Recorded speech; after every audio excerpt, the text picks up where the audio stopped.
प्यारे बच्चों, आज मैं आपको 8वीं कक्षा का प्रथम पाठ सुभाषितानी समझाऊंगी, तो आप उसे ध्यान से सुनेंगे।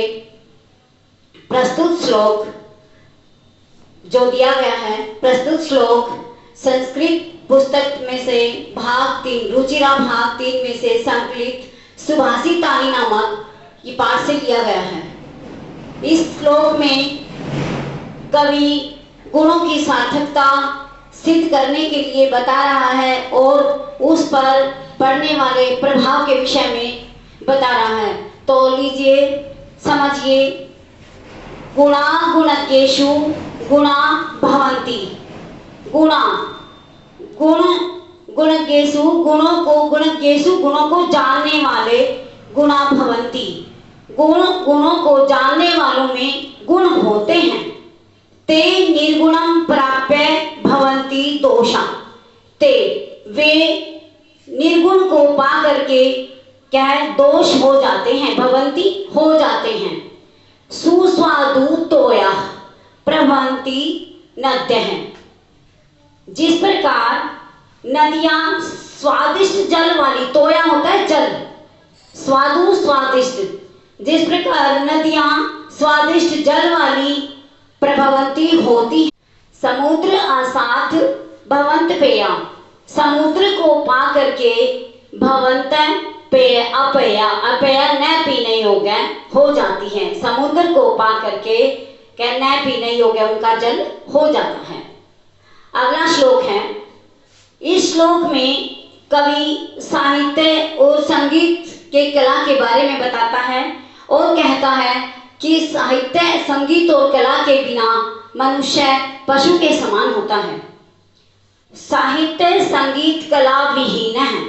साहित्य संगीत और कला के बिना साक्षात पशु पुच्छ विषाणहीन है। साक्षात पशु बन जाता है।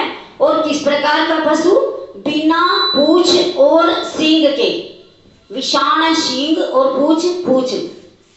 साहित्य संगीत और कला के बिना मनुष्य बिना पूछ और सींग के पशु के समान हो जाता है।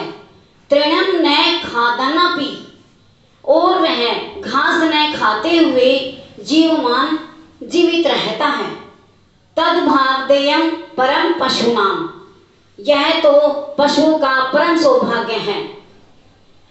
कवि कहने का भाव यह है कि कवि कहता है कि साहित्य और संगीत और कला के बिना जो मनुष्य होता है वो मनुष्य पशु के समान होता है।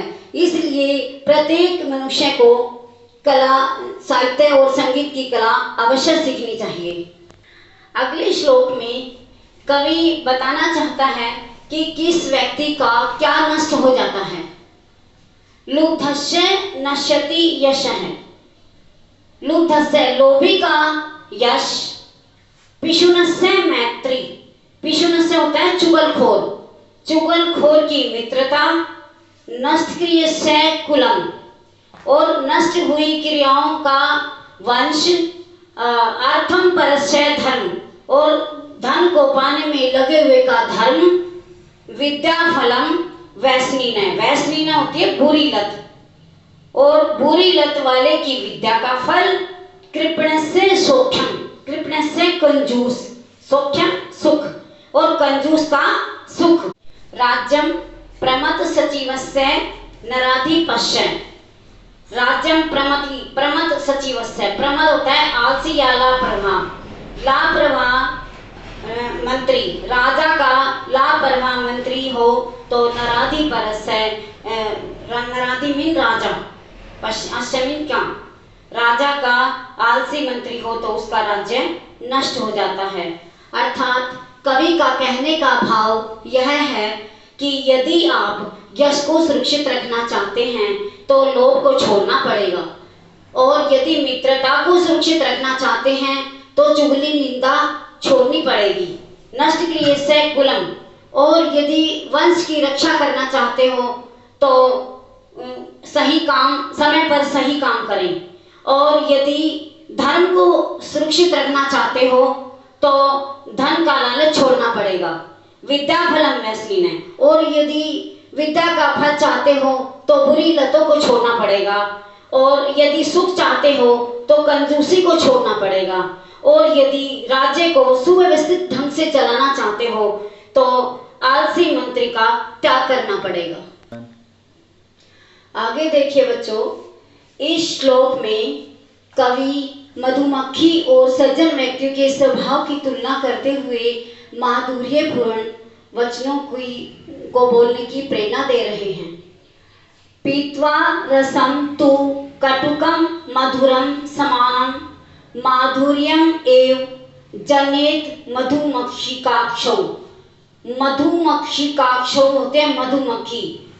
मधुमक्खी तो क्या है, कड़वा और मीठा रसपान करके भी क्या है, माधुर्यम एव मीठा शहद ही प्रदान करती हैं, जनियत उत्पन्न करती हैं या प्रदान करती हैं। संतः तथैव सम सज्जन दुर्जनानाम। इसी प्रकार संत व्यक्ति भी बुरे और अच्छे व्यक्तियों के श्रुत्वा वचः है वचनों को सुनकर भी मधुर सुक्त्य रसम सृजन्ति। मीठे वचनों का रस रूपी निर्माण करते हैं। कवि का कहने का भाव यह है कि मधुमक्खियों को किसी भी प्रकार का रस, फूलों का रस कड़वा या मीठा मिले, उसको पी करके फिर भी मीठा शहद ही उत्पन्न करती हैं। और उसी प्रकार सज्जन व्यक्तियों के लिए भी कवि ने यही कहा है कि उसे चाहे बुरे व्यक्ति मिले, चाहे अच्छे व्यक्तियों के वचन सुनने को मिले, लेकिन फिर भी वो क्या है, अच्छे वचनों का, सुंदर वचनों का ही निर्माण करते हैं। विहाय पौरुषम यो ही दैवम अवलंबते। जो मनुष्य परिश्रम को छोड़ करके भाग्य के सहारे बैठ जाते हैं, प्रासाद सिंहवत तस्य मूर्धिन तिष्ठन्ति वायसः। उसके सिर पर तो क्या महल पर बने भूत की भांति कौवे ही बैठते हैं। अगले श्लोक में पुष्प पत्र फल छाया मूल वलकर दारु भी। इस श्लोक में कवि पेड़ों के बारे में बता रहा है कि पेड़ निस्वार्थ भाव से मनुष्य की सेवा करते हैं। पुष्प, फल, पत्र, पत्ते, फल, छाया, मूल, जड़, वलकल, छाल, दारुभी, लकड़ियां। फूल, पत्ते, फल, छाया, जड़, छाल और लकड़ियों के कारण धन्य मरीरूहा। मरीरूहा होते हैं पेड़, वो पेड़ धन्य हैं। ये शाम विमुखा यान्ति न अर्थिन। अर्थिन याचक अर्थात मांगने वाले, जिनके पास से मांगने वाले विमुखा कभी निराश होकर नहीं जाते। इस श्लोक में कवि हमें यह प्रेरणा देते हैं कि मुसीबत के आने से पहले ही हमें अपना बचाव सोच लेना चाहिए। चिंतनीय ही विपदाम आदाव एव प्रतिक्रिया।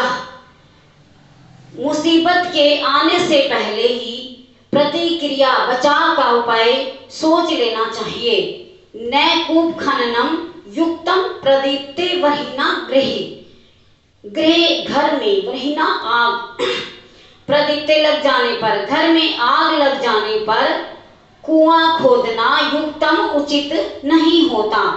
कवि का कहने का भाव यह है कि मुसीबत के आने से पहले ही हमें बचाव का उपाय सोचना चाहिए, और जिस प्रकार कि घर में आग लग जाने के बाद कुआं खोदना उचित नहीं होता।